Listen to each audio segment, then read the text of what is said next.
Hello बच्चों, let's read this question. The question says that the total values of L and M are DAX for a given cell respectively.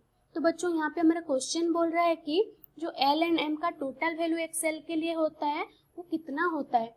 तो यहाँ पे हमारा question के हिसाब से यहाँ पे हमारा की कंसेप्ट क्या हो जाएगा, यहाँ पे हमारा की कंसेप्ट हो जाएगा क्वांटम नंबर्स।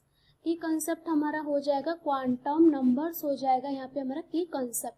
तो बच्चों आप क्वेश्चन को समझते हैं, सॉल्व करते हैं। क्वेश्चन बोल रहा है total value of L and M. तो बच्चों हमको जानना पड़ेगा एल क्या है। ये हमारा रिप्रेजेंट करता है, ये रिप्रेजेंट करता है एजीमुथल क्वांटम नंबर्स को। एजीमुथल क्वांटम नंबर्स का जो सिंबल होता है वो हमारा होता है एल होता है। और ये एजीमुथल क्वांटम नंबर ये क्या इंफॉर्मेशन देता है, ये हमारा शेप ऑफ सबसेल के बारे में ये बताता है। तो बच्चों हम अब एल का वैल्यू देख लेते हैं।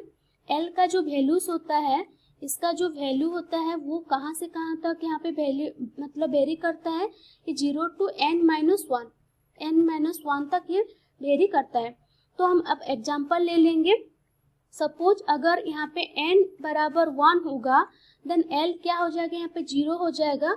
और L 0 हमारा किसके लिए होता है, ये 1, यहाँ पे n 1 है तो ये L 0 हमारा S सबसेल के लिए होता है तो ये 1s हो जाएगा। यहाँ पे हमारा क्या होता है, L हमारा 0 होता है S सबसेल के लिए, S सबसेल के लिए L 0 होता है। वैसे हमारा L किसके लिए 1 होता है, L 1 होता है P सबसेल के लिए। ऐसे हमारा ये सबसेल के बारे में इंफॉर्मेशन देता है। नेक्स्ट बच्चों हम M के बारे में देखते हैं कि M क्या होता है, उसको समझते हैं। M हमारा होता है मैग्नेटिक क्वांटम नंबर। ये भी एक टाइप होता है क्वांटम नंबर का। M क्या होता है, मैग्नेटिक क्वांटम नंबर। और ये हमारा किसके बारे में इंफॉर्मेशन देता है, ये हमारा ऑर्बिटल्स के बारे में हमारा M बताता है। अब हम M का वैल्यू देख लेते हैं। M का जो वैल्यू होता है वो हमारा कहाँ से कहाँ तक होता है, -L to +L। यहाँ पे L क्या है, L यहाँ पे एजीमुथल क्वांटम नंबर है। अब हम एक एग्जांपल ले लेते हैं और यहाँ पे -L to +L इंक्लूडिंग 0, मतलब यहाँ पे 0 भी आता है। तो बच्चों हम एक एग्जांपल ले लेते हैं।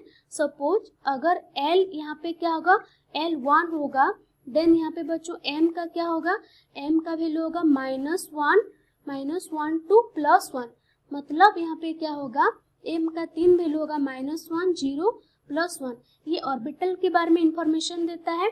तो L1 किसके लिए होता है, हम यहाँ पे देख लिए L1 P सबसेल के लिए होता है। तो यहाँ पे क्या होगा, जो M का वैल्यू होगा -1 0 +1, ये हमारा P सबसेल के लिए होता है। ये हमारा किसके लिए होगा, यहाँ पे P सबसेल के लिए होगा। और ये यहाँ पे -1 किसके लिए होगा, -1 0 +1, ये हमारे जो 3 ऑर्बिटल्स होते हैं px, py एंड pz, इसके लिए हो जाएगा। अब बच्चों हमारा क्वेश्चन था यहाँ पे total values of L and M हम कैलकुलेट करेंगे। तो बच्चों यहाँ पे हमारा टोटल वैल्यू क्या आ जाएगा, हमको पता है जो L का वैल्यू होता है वो 0 to वेरी करता है n-1 तक।